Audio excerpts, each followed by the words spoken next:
សូមគោរពបងប្អូនជនជាតិខ្មែរទាំងអស់នេះជាអត្ថបទអំពីអត្ថប្រយោជន៍ផ្លែចេកនិងការពារពីជំងឺផ្សេងជួយសុខភាពយ៉ាងណា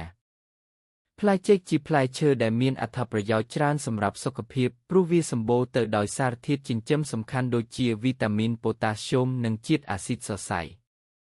អត្ថប្រយោជន៍សំខាន់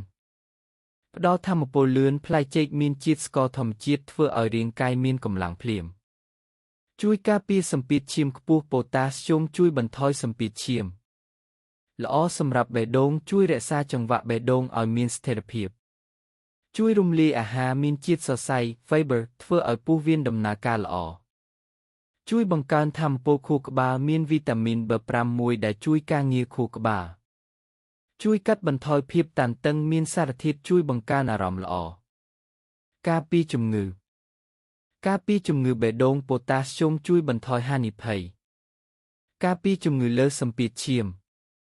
ការពារជំងឺរាគនិងការអស់ជាតិទឹកជួយស្ដារថាមពលនិងអាំងតូលីកការពារជំងឺពោះវៀនជួយបន្ថយការរលាកក្នុងប្រព័ន្ធរំលាយអាហារការពារជំងឺខ្វះឈាមបន្តិចមានជាតិដែកបន្តិចជួយបង្កើតឈាមការពារជំងឺអស់កម្លាំងនិងសន្លប់ព្រោះមានជាតិថាមពលនិងសារធាតុចិញ្ចឹមល្អសំណូមពរមិនគួរញ៉ាំច្រើនពេកព្រោះមានជាតិស្ករអ្នកមានជំងឺទឹកនោមផ្អែមគួរញ៉ាំក្នុងបរិមាណសមរម្យ